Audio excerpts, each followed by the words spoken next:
All right, let's make a start. Good morning, everyone, once again, and welcome to Motivational Monday, 15 June 2020. We have a really special guest this morning in Ben Gollings, and I think you all know who he is. And in a short while, for those coaches who don't know, I'll share a few. This really icon of sevens rugby. But before we begin, just housekeeping matters and to make sure that this particular session goes on well. Number one, we like you to mute your mic when you're not talking, so it doesn't interfere with the session. Secondly, we would really like to see your faces, so switch on your videos throughout, so we can see who you are. The session format will be as such that we'll do the introduction and we'll get Ben to share with us his thoughts on a couple of things that I think will certainly be motivational and inspirational. And during the whole session, at any point in time, if you do have questions, you can send them through the chat. We are live on Facebook now, so if you're on Facebook, you can put in your questions on Facebook chat. And if you're on Zoom with us, then again, there is a chat function that you can post your questions, post your thoughts for me to pick up and also address them and share them with Ben as well. Yeah. So thank you very much for that. All right. As I said, today is really a special Motivational Monday. We have Ben Gollings with us. Ben still holds, although he stopped playing for a while, competitively at least. He still holds the top all-time point scorer in World Rugby Sevens, and he was certainly one of the best sevens players of the game. And his successful career on the field culminated in a world record that, like I said, still stands.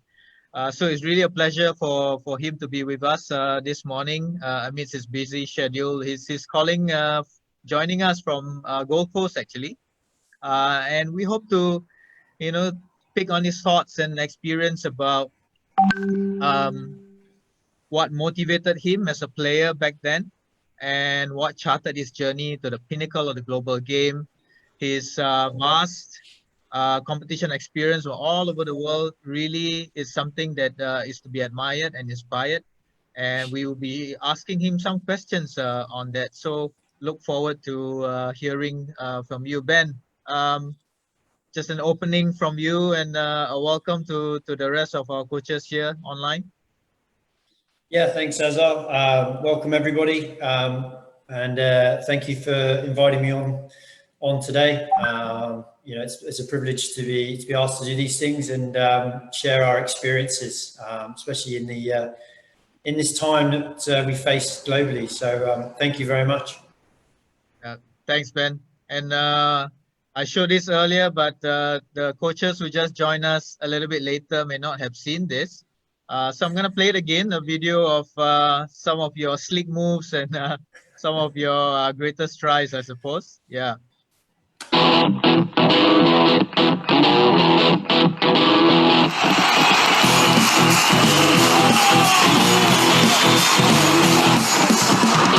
with Amor, now with Gollings. To Gollings. Gollings with a show of the ball, clever.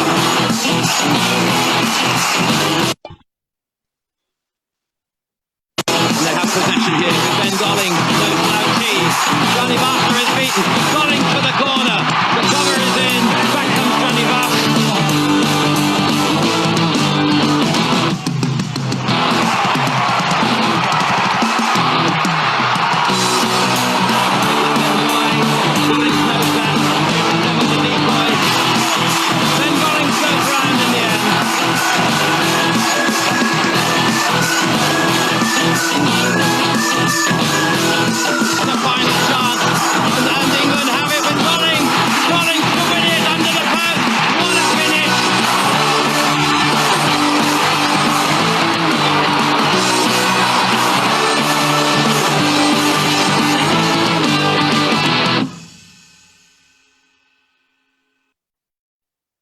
All right, Ben.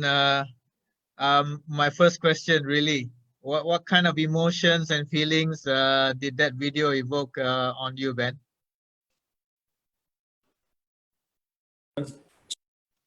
A lot. I don't often see myself playing nowadays. So to watch that was is quite exciting. It always ignites a little bit of a fire inside me. I guess the wish to be able to keep doing it, but knowing the body probably wouldn't survive out there anymore.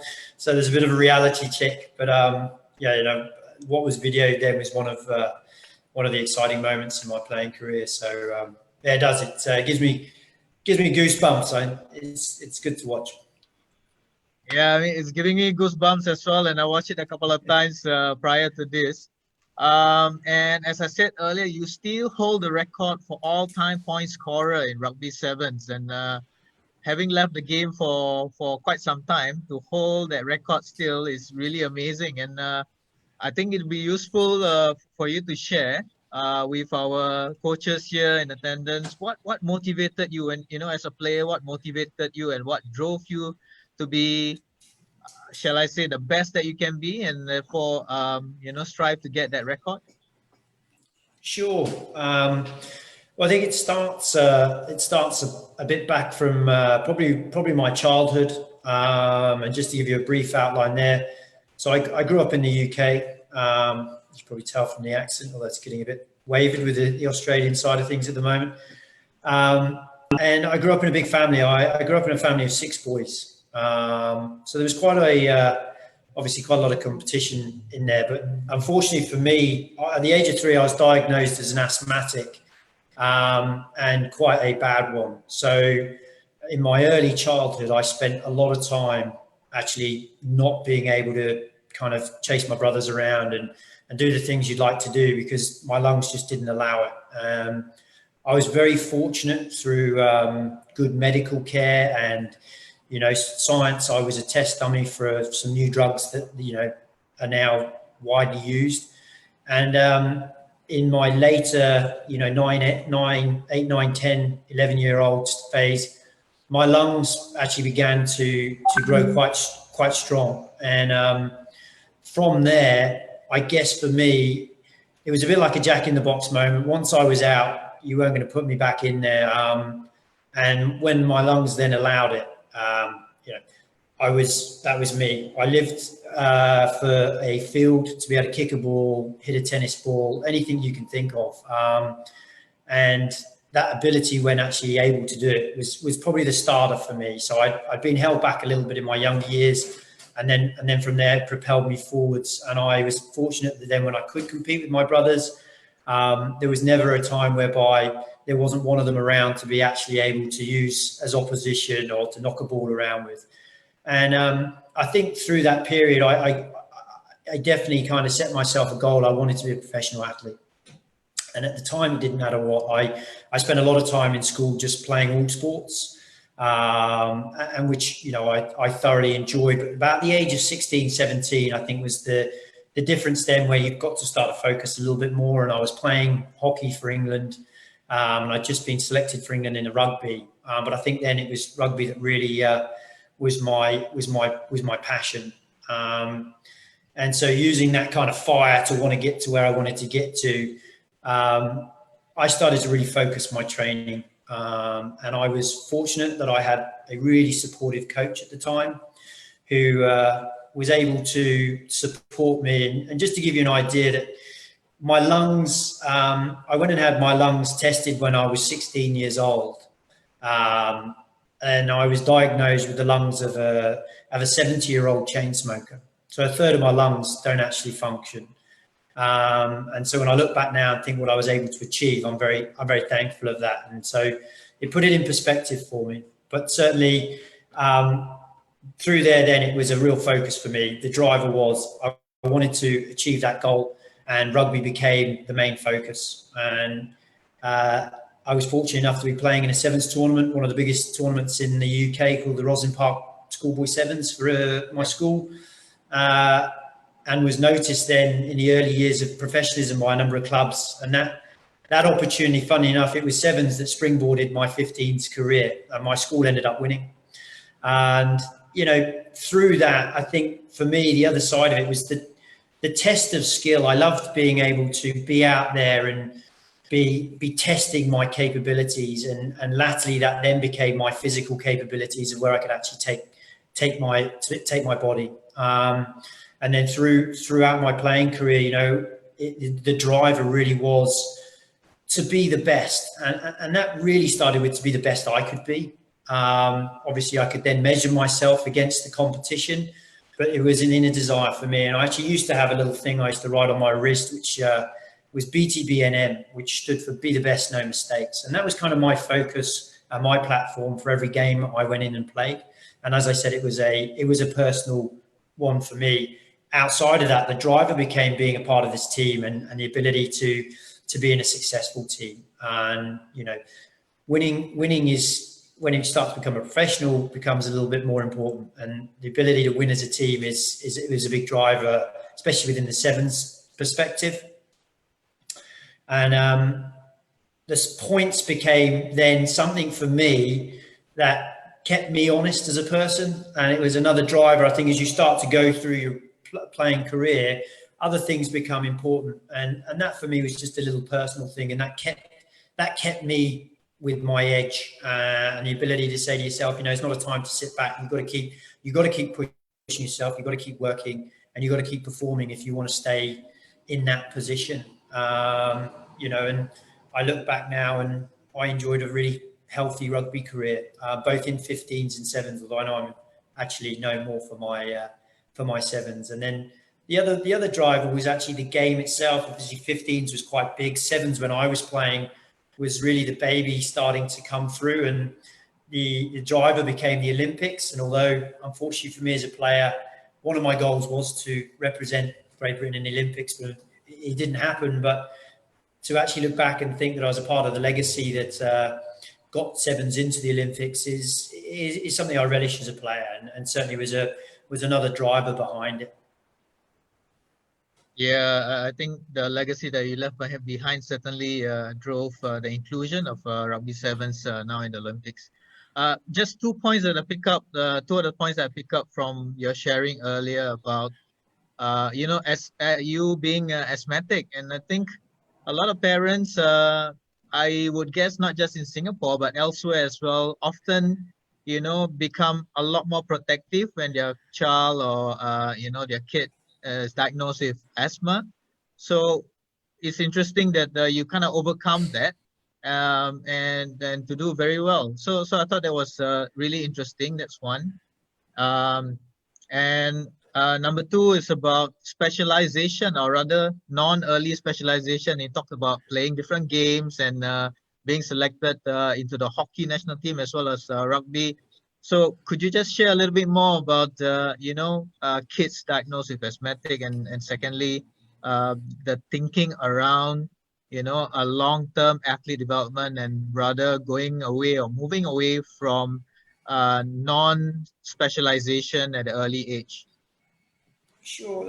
I think with the asthma side of things, number one, I have to thank my parents. They were very supportive. I don't remember some of the situations, but I know my parents held me in their arms at some points where I was close to probably sucking my last bit of air, and they got me through that. And I think as my lungs became stronger, the two worked in tandem, because my passion to run around actually had a result in strengthening my lungs. And you know, I think the great thing about your bodies is it's amazing what they can do when you focus them. And my body adapted quite well, to the point that, you know, I look back and I think my heart has become stronger and made up for my weakness in my lungs. And so at the end of the day, it didn't become a restriction once I was able to do it, as long as I had the right support mechanism and I was on the right medication. The fact that the sport actually has enabled me to keep my lungs strong. And I do actually notice the effect now that my lungs probably aren't as strong now that my playing days are over, and I train quite a bit still, but nowhere near to the level I was doing. So, you know, for everyone out there, I think it is an opportunity that those things can be overcome, and there's plenty of support out there. And, you know, sport is a great opportunity for that. And then looking, you know, through to, I am a big believer in that my early years in multi-sport really, I think, really nailed down my skill ability, so that when I played rugby, I was able to take and draw upon all these other sports through decision making, tactical awareness, and the different skill elements. And I think that molded me as an athlete, and who I became. I enjoyed playing rugby because of that test and the different skill sets. You know, I was a big football fan for a very long time, and it was probably no surprise that the kicking side of the game was quite a big piece for me as well. And yeah, I look back, I played cricket, tennis, hockey, football, and rugby for the first teams in my school life, and athletics. And so all of that really became quite awesome. And I didn't actually focus purely on rugby until my very last year at school, where I had to, because rugby actually got to a point whereby it needed that extra bit of time. I was traveling away. I was a semi-professional whilst I was in my last year at school. So, but I look back and I definitely think those hours spent doing the different sports was, one, kept my love of the game, but two, I think has really engrounded in me a skill set that I wouldn't necessarily have had. Thanks, Ben. So to the coaches and parents out there who's listening to us live on Facebook, I think Ben sharing about his asthmatic past certainly gives hope, encourages us obviously to look at the asthmatic child differently, and to provide them with opportunity, and you can be another Ben Gollings. And to the point about that multi-sport sort of way in which you were brought up, I think that's something we are trying to kind of put the message across to our coaches and our parents that they shouldn't be specializing their kids so early on, but rather expose them to different sports so that they become a better player, and they will choose something that they really like. And for you, you've chosen rugby. Now, early on, you talk about coaches and coaching, and we have a bunch of coaches, close to 100 coaches now with us on Zoom, and many more on Facebook.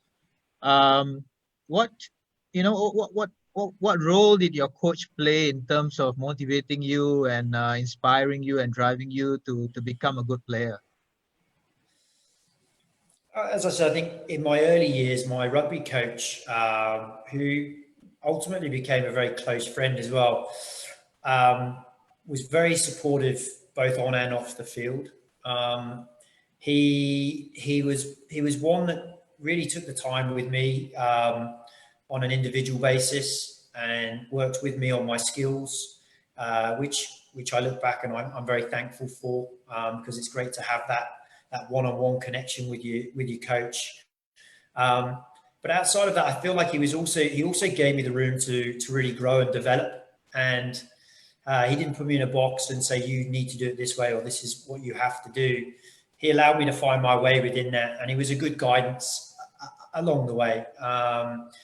It was the one thing I think would have been hard for him to give me a real focus on was what would professional rugby be like, because it wasn't within his era. But everything else, he provided a great platform for me to develop my skill, to understand leadership when I started captaining the team in my last few years of school, and also the way to play the game, and the understanding of the game. And I'm very thankful for his support. We still connect to this day and laugh. We used to, silly things about betting Mars bars when I was goal kicking, just as little rewards. I think by the end of it, he still owes me a couple of Mars bars, but just those simple connections that we had were really for me fantastic in terms of my development as a young rugby player at that time. And I think that goes beyond that. I was very fortunate, again, coming back to the multi side of it.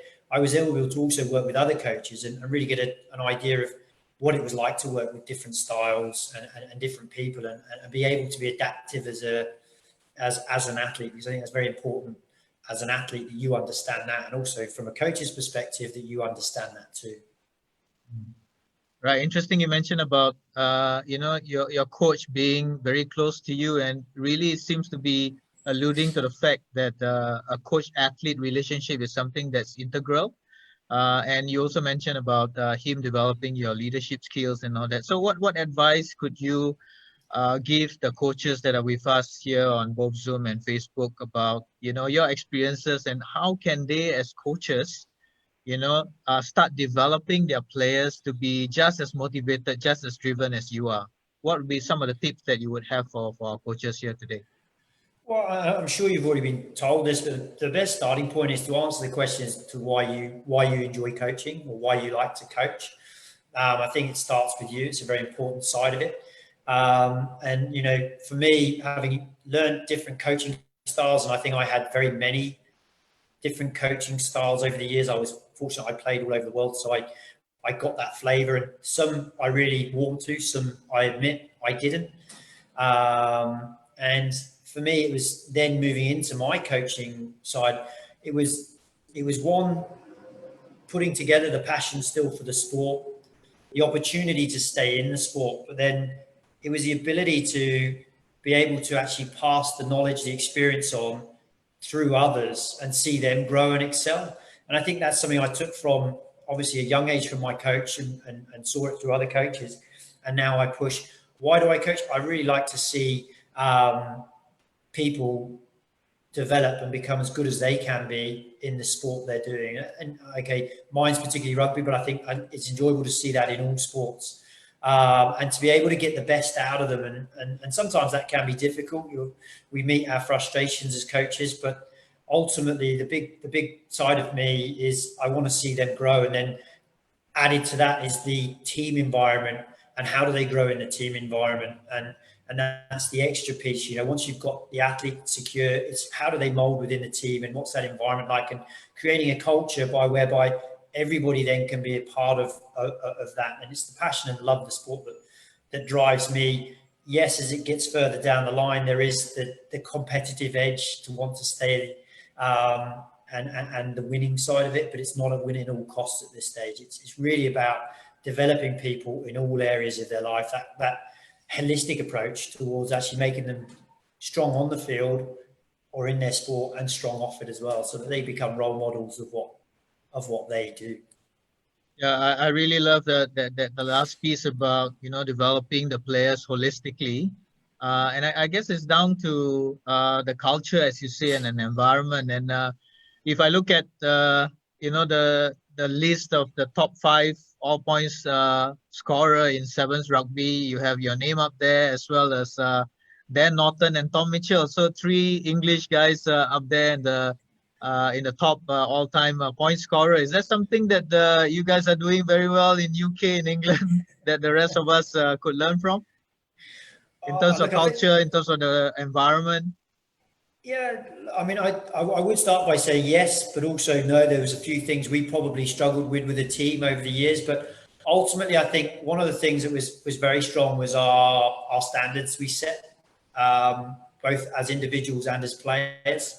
And it was a case of, as the Sevens grew as a game and its importance, they became stronger. And it was, people coming in and out of the team, it was made very clear, this is what we set ourselves. These are the standards to which we want to perform at and how we want to work. As long as you're willing to put in that effort and be part of that, then we can really share in this experience. And, I think England, there has been a really strong program set throughout the years. I think we'd all look back and say our biggest disappointment was we never actually won a World Series, which could come back to a number of different things in terms of the consistency of performance, and also partly some of our culture in regards to really being able to stick together for the full time. But as players, we supported each other very strongly, and I think you've seen those benchmarks set, and there's something to play for. There's a legacy being set in the Sevens team. There's many great players that have come through it and gone on to greater honours with the 15s, and those are the things that keep driving you. And if you have a coach that really binds all of that, which Simon Amell's been doing a great job of with the England team, that helps the success both on and off the field. And it's great to see the likes of Dan Norton, who I think he played his first tournament as I was getting towards the end of my career, but being able to actually work with someone like Dan and as a player, be able to support him and see where he's got to now, and helping and ground those that work ethic has been fantastic. I know for me, it was a big part of my game. When I played for Harlequins, I was 18 when I was thrown into a side with the likes of Zinzan Brook, Will Carling, Keith Wood, Jason Leonard, and the other one was a Samoan by the name of John Schuster. And he took me aside, and his thought process to me was, no matter what, doesn't matter how many stars are in this team, make sure you right now as the young kid win every race. And I think that's been installed in me, and I've kept that alive. That was my focus, and it was something I like to pass on to both players now and players I played with at the time. Well, you mentioned names that sound familiar to me when I started playing legends of the game like Zinzan Brook. How important was it, in terms of your development as a player to have, having had the opportunity to play alongside some of these really legends of the game at that point in time? It was invaluable. I mean, when I came into that team, I think I was definitely a bit starstruck. These were guys I watched, obviously playing growing up. They was getting towards the end of their career, and to be selected in a team to be playing alongside them was incredible. But their support was what really helped me. They didn't look down on me as the younger guy. They really made me feel a part of the team. And watching the ways they train, Zinzan Brook, he was such a competitor both in training and on the field. And I think that's what made him such a fantastic player. He would never let a ball hit the floor in training, even if it meant doing goalkeeper dives to try and catch it. And it's not necessarily sometimes what they say, it's what you see, and you pick that up. Keith Wood in his process of, body on the line at all times, the guy never gave up, never lost too many battles. And so for them to have me under their wing was big. And I learned an incredible amount from both watching and hearing them. And, I think I was very fortunate at the time to be in a side that I was in. Really wonderful to hear that. And, you've switched from being a player to a coach. So what kind of made you turn to coaching, and how has that journey been for you? As a coach, I've always had a desire to coach. It was something I used to do when I was playing quite a lot. In my spare time, I went and coached at a number of schools. Again, one, it was developing me. Two, it was another opportunity to be involved in the game from a different aspect. And then post-playing, I never envisaged myself not being involved in the support. And it was coaching that was going to produce that pathway. And I wouldn't say it was a natural transition. I've certainly learned a huge amount along the way. I think we can sometimes think as athletes that, it's going to be quite easy. But it's not necessarily that way. But for me, again, it was still the passion that drove me and the want to stay in the sport, and then actually use my experience and my knowledge in a way that could help develop the sport, a team, and players. I think, one thing that I've learned hugely is about being patient and developing yourself and being very open. And I think one of my restrictions that I noticed when I first finished playing was I became quite closed, which I look back on now and probably halted some of my coach progress in my earlier years. But it didn't dampen what I want to do with coaching. And I've been fortunate enough to coach a number of national teams. And a big driver for me is to be back coaching on the World Series. But it really does stem from, again, as I mentioned before, the want to work closely with people to see them better themselves and the potential that they can create within themselves. And then from a team perspective, creating a culture that, it's not necessarily always the same. Everybody adds their differences, but a team that can really lead themselves and create that drive and that learning experience where they work with each other and learn as much off each other as they do off yourself. And for me, then it's the constant test. I always used to have this thing when I was playing, especially sevens, because there's not a lot of time. You've constantly got to be thinking it's this kind of next job. There's always thinking of what is it I should be doing next. And that's probably 2 or 3 phases before you've even played out this next phase. And I think I take that into my coaching because it's a constant test. If you become stale as a coach, it's probably one of your biggest enemies. And so to keep yourself alive and keep yourself in front, that you're then going to be motivating your team, I think it's the constant challenge you provide for yourself. And if I do that, I know then I'll be challenging my players. And for me, I find that something that drives me. It's not necessarily, how should I put it, wanting to be the best, but drawing on what you see and implementing it and seeing how it changes others is what I enjoy. And if there's something that I see somebody else doing that I think would be great for our team, I'll definitely use it, because that's what sport's about, and applying everything that you can draw upon. And nowadays there's so much out there that you can draw upon. So always thinking for me keeps me on my toes and does make me enjoy what I enjoy doing. Thanks for that. You've spoken quite a bit about what some of the things that are key for you as a coach, and I know we all know you're very well traveled and you've coached many different teams. So for the benefit of the coaches here who at some point in their time or in their coaching career, they will be taking on a new team in a new environment, perhaps even in a new country. What is your advice in terms of the first things, the first key things that as a coach you should be establishing?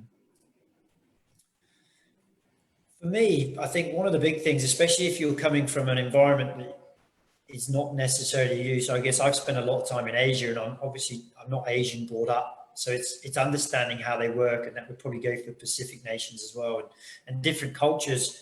I think the ability to be able to talk to people and understand as much as you can about the environment, the culture, and the people is really important.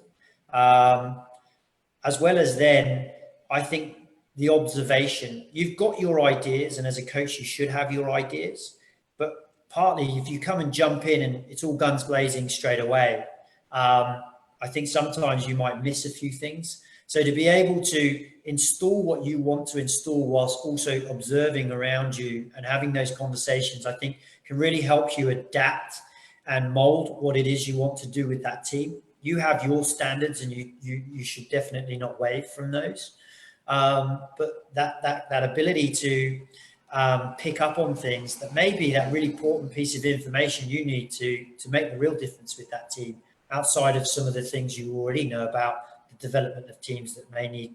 So for me, yeah, it's a case of you want to implement, but at the same time, be very open towards communication and observation. And once you've had that ultimately as a head coach, it does stop with you in terms of the decision making. But if you're informed, it's going to be a better decision than if you just jump straight into it. And I know I personally I've had that experience, and I've had to backtrack slightly. But again, that's all part of learning within. And there's no right or wrong, and we make mistakes for a reason. We learn from them. So definitely for me, that would be where I would start. As I think then you'll definitely lay out the best roadmap going forward. All right, some really good nuggets there of sharing, Ben. Thanks for that. You've coached in Asia, and of course you're well traveled. You've coached elsewhere as well. It'll be very interesting for our coaches. Most of them are Asian here, on Zoom and on Facebook Live. What do you think are the strengths of the Asian players, and compared to players from elsewhere? What would you say that would be? I think that having observed, there's a number of different things. I think one is their skill level. I found that the skill level to be right up there, and I think partly it's because they play different games. I've noticed. I think they're very coachable. I've experienced, and there's a want to learn, and they're also very. I've noticed as well. And I think this is a part of the Asian culture. They're very hardworking, and they ultimately will do what you say, which I think is a positive side in one sense, but you also want them to be able to come back at you a little bit. So there's a nuance with that one. I think also there's a huge population which creates a great base to be able to see the likes of games grow and sport grow. I won't be just rugby specific there. And also, I've experienced a lot of passionate people that are hungry to see their sports grow. And I've seen some of the best infrastructure and facilities as well in Asia. So just outside of the players and what they're able, there's also this other area as well that I perceive that's been really strong, and which is a great platform that players can have to make the most of it. And I think some of the parts that hold them back, rugby specific, has been their time in the game, which would make sense. It's a newer game in Asia in certain regards, and the competition hasn't been around as long in some areas. And I think when that really grows, the competition's high pressure, they've got more game time under their belts that filters down through the development pathways. You're going to see Asia really rise up and grow in that area.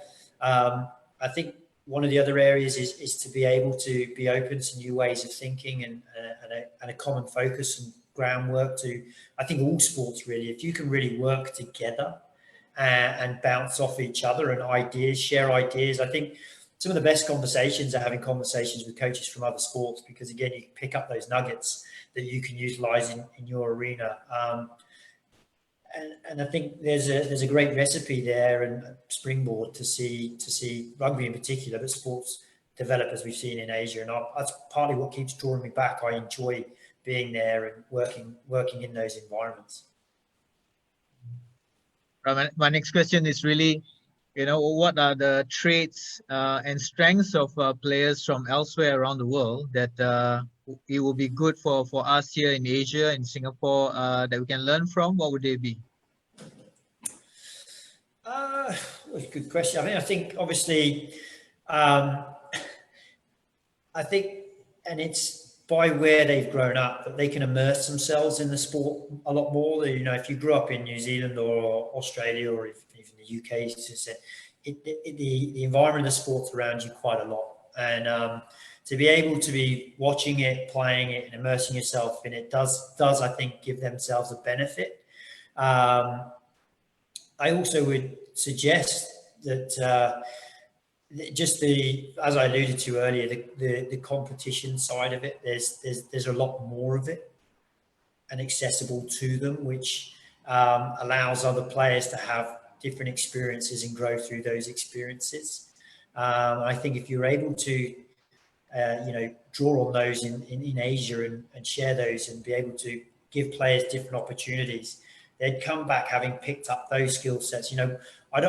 I'll mention it, but I don't believe it to be a thing. Often a lot of people say the Asians are from a rugby perspective, their physical presence is not as great, but I don't believe that to be the case. I believe that actually they can use as you see with any country, they use their physical presence to their benefit, whether you've got big players or small players, and it shouldn't be something that stops you performing. It should be something that you use as a strength. And certainly when I was supporting with the Singapore team, it's something we spoke a lot about. They're very quick on their feet, and so they can adapt themselves in different areas. And for me, just having grown up in a rugby environment, I was very fortunate about the opportunities I was given, but I don't see that there's a huge amount of difference. That there's still those opportunities in Asia.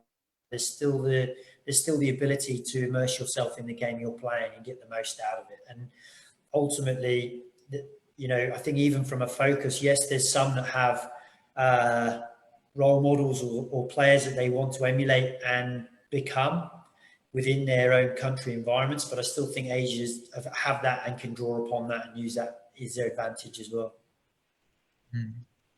All right. There was this kind of points that you talk about or you prepared in terms of growing yourself, and the slide is here. You want to share a little bit more about what you mean by the soft skills, the player's voice, the coach support, and so on? Sure. I picked these few because I think they're really relevant, and in particular probably become even more relevant just of late in the particular environment we're in. But if we start with the soft skills, and I obviously do a lot of coaching, but a lot of my work is also in coach development and working with coaches.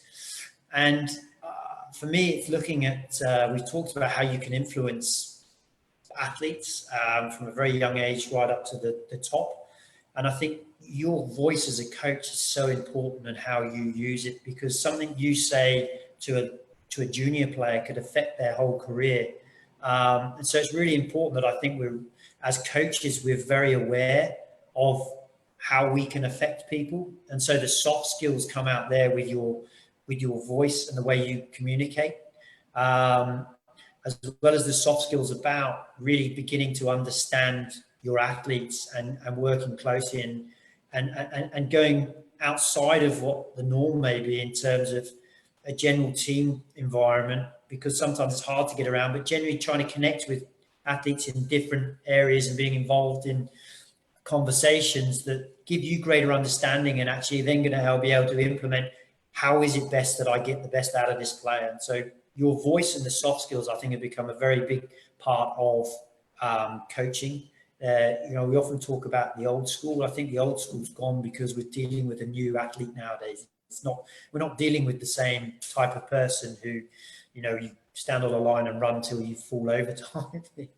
I think you've got to be a bit smarter in the way you train people. It's not to say you can't be hard, but it's certainly remembering that what you say will stay with people for a very long time, and you want that to be a positive effect that they can really grow as players. So that would be the first point. The second point is the player's voice, and really being able to allow players to have involvement and their say when you're coaching. They're the ones that have to go and perform. Ultimately, you can't be on the field or court with them. So allow them to grow that in your coaching environments, and that starts to install the leadership. But I think it also it builds on their involvement and the way in which they involve and experiment. And probably a lot of you may or may not have seen, but watch the Michael Jordan show, the Last Dance. Yep. And just for me, I put it up here as an example because I watched it, and you look at someone like Michael Jordan. How do you coach Michael Jordan? Well, the way in which that coach dealt with Michael was fantastic in terms of saying, Michael, you're the best player, but you need to become a team player. It's going to help you grow. But he worked it in such a way that, Michael was tested and actually understood it. But then outside of that, where did Michael become really good? It was his ability to also have a voice and train himself, and the way in which he connected and just played games against his peers is what really gave him the opportunity to create more skill than what he already had. And as a coach, if you can give them that opportunity, I think you really get to see players grow and enjoy and love what they're doing. We don't want to put them in a box. So allowing the players to have their voice as well is important. For me, the coach support, it can be a really isolating position as a coach, especially as a head coach. And the ability to develop yourself is important, that learning. So try to expand your knowledge outside of the knowledge you have, but utilize others as well is important. But have that support network that you can go to people and rely on people to be your best judge. And sometimes you may need to be told, you're really focusing in the wrong area, or this is great, keep that going. But we need to keep those support mechanisms because it keeps you healthy as a coach. And although, yes, you've got a lot on your shoulders and there's a lot of decisions to be made, those can be shared. And so I think that's a really important thing as coaches we want to be able to do. And I think you're doing a great job here by doing this online at the moment.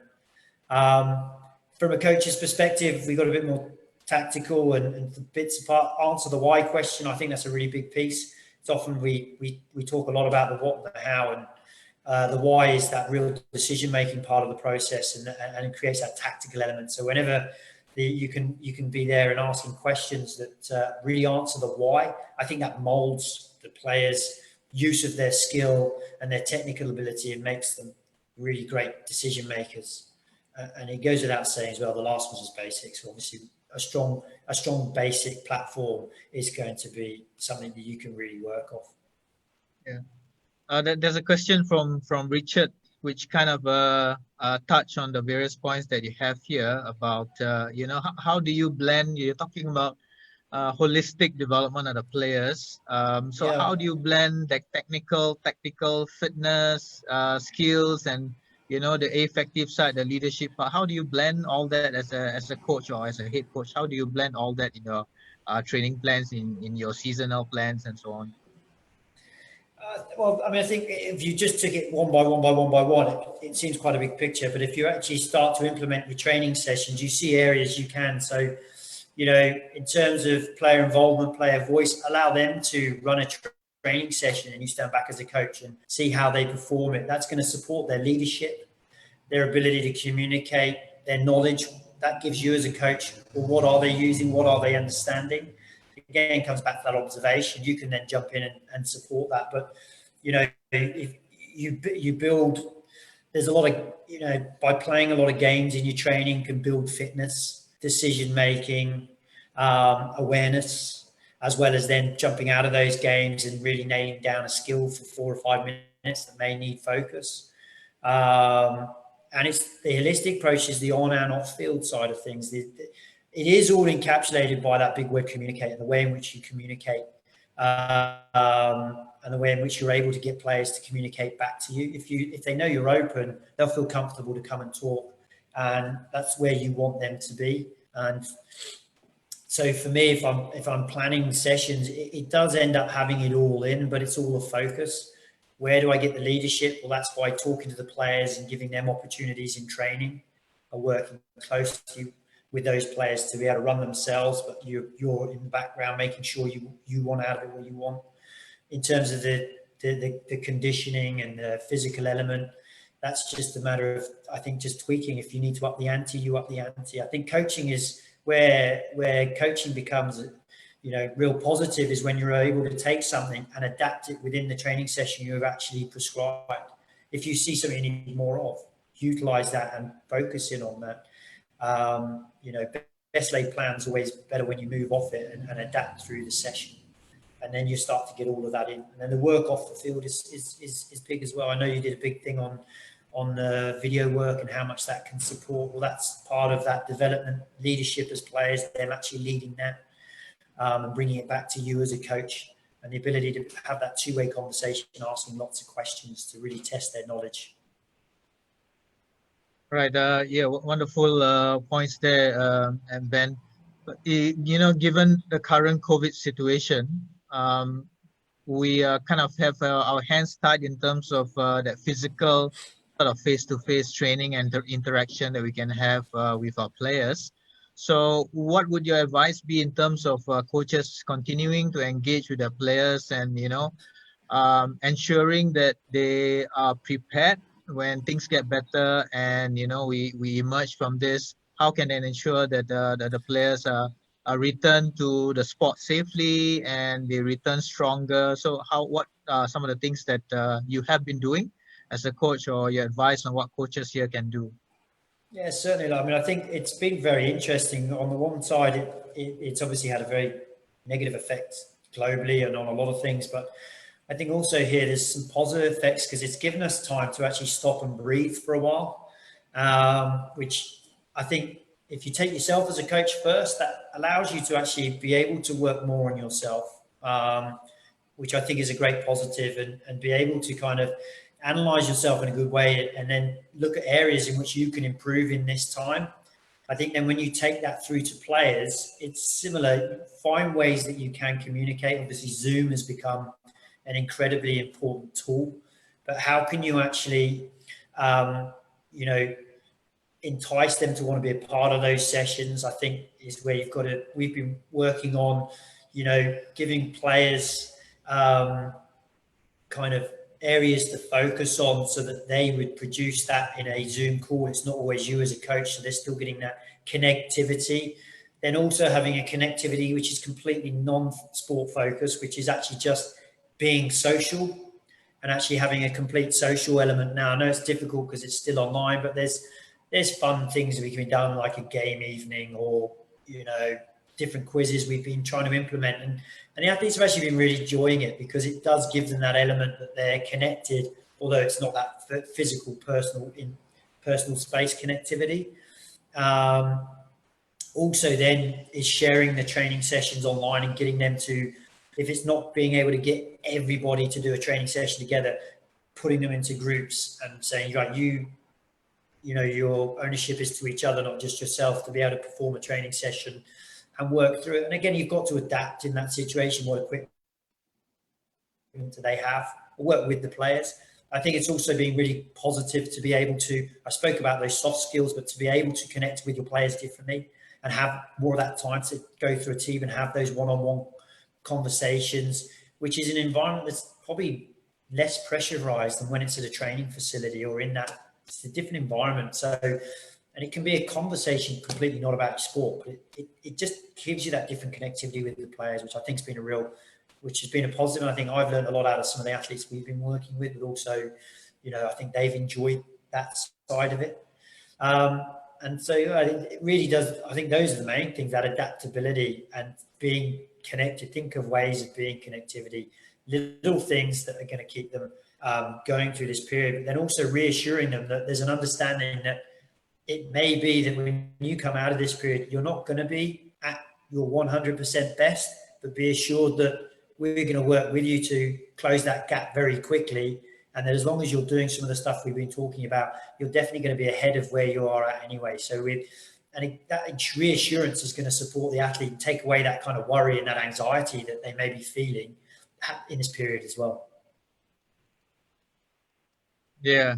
I think in the last couple of Motivational Mondays, we've had coaches kind of singing the same tune about the importance of maintaining that relationship and continuing that communication with their athletes. So it's interesting that it's resonating across many coaches, both local and overseas. That becomes something that's really important.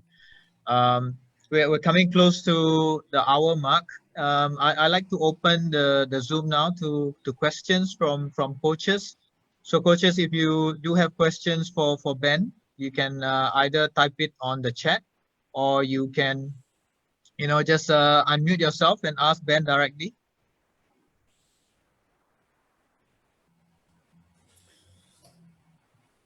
As we wait for more questions, there was a question earlier from Jenny, and she seems to be interested in your asthmatic childhood experience, and how that was like, and how that made you stronger as a person. Yeah, I mean, I guess I've learned a lot about resilience lately, and I look back and now I understand that more. It definitely created a level of resilience in me. But I spent many days, weeks in a hospital bed on a breathing apparatus, and I think having my brothers running around and seeing what they were doing, there was this dream of being able to copy them. And I was fortunate enough that as my lungs became stronger and stronger, I started to realize that opportunity. And it was just a drip feed effect. I was able to be out, and, the first day it may have been a 20-minute ability to run around without me struggling. And it grew and grew and grew. And with that, I think I grew with it.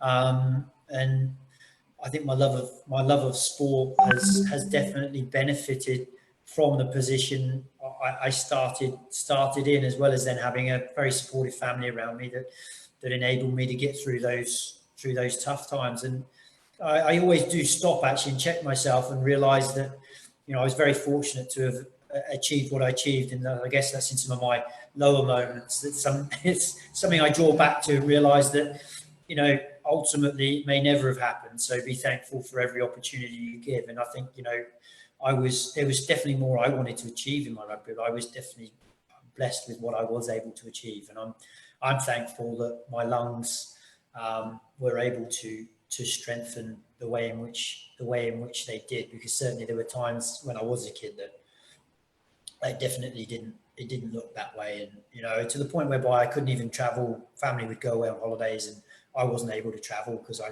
in case I needed to be closer to that medical support at the time. So I think, but everybody draws on certain areas that have created greater resilience in them. And, I'm thankful for those opportunities now. Right. Interesting. There's another question about this COVID situation, and from what you've experienced so far, has there been something that has become clearer to you in terms of the skills and competencies that a coach need to have to navigate, particularly during this COVID period, and something that will continue to be useful for them even post-COVID? Has there been things that have been clearer to you now in terms of what a coach's what coaches need to have and upskill themselves in?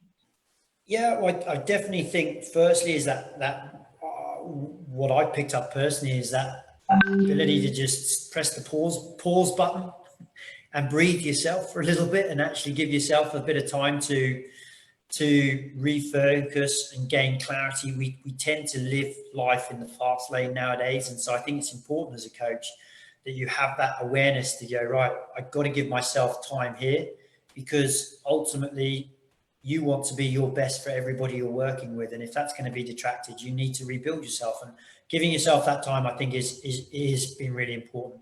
I think also I think it's been a great test in thinking outside of the box at new ways of looking at things and the way in which we do things. And definitely there's a case of things will change when we come out of COVID that we probably won't go back to, but they should be for the better. And it's, I think COVID has shown how we can adapt and create different, should I say, areas that create similar outcomes. So we all get to the same point, but by doing things slightly differently. I think COVID's allowed us to actually explore that a little bit more than what we would normally have done as coaches. And then I think the other point then is definitely that that connectivity with your athletes and being able to be more aware of that, and how there's many different ways we could connect with our athletes and create time for them. That's, we know as a coach, is going to be invaluable time spent for them in terms of their own confidence and personal development. And that, for me, is part of the learning as a coach. I've spent the time having conversations with people, having calls like this, reading up on things that are new. I think, again, being able to keep your own knowledge set growing in all different areas. You've got your strengths, and I think you want to keep those strengths and really focus on those strengths and utilize those strengths whilst you've identified certain weaknesses, grow those weaknesses, but allow other people to support those weaknesses as well, because that's what part of being a team is. We all want to put our strengths together and be stronger. And as a coach, being aware of that at this time, I think it's been a lot more than it has been. Thanks, Ben, for that. Yeah, I think for us, it's important to continuously reflect on our practices. So it's interesting you say this is an opportunity for us to hit the pause button, and continue to have that growth mindset in terms of upskilling ourselves, and as you said, picking up a book and start reading some things so that we can emerge stronger from this. Ben, we've kind of run out of time, so I want to really thank you so much for being here with us this morning. I know you've got a busy schedule, so really appreciate the fact that you can spend the time here and sharing, really wonderful experiences from your time as an athlete, as a player, and as well as a coach, coaching in Asia and beyond. So really appreciate it. I want to just to the coaches who are with us, just to come back to just a little bit of admin, I suppose.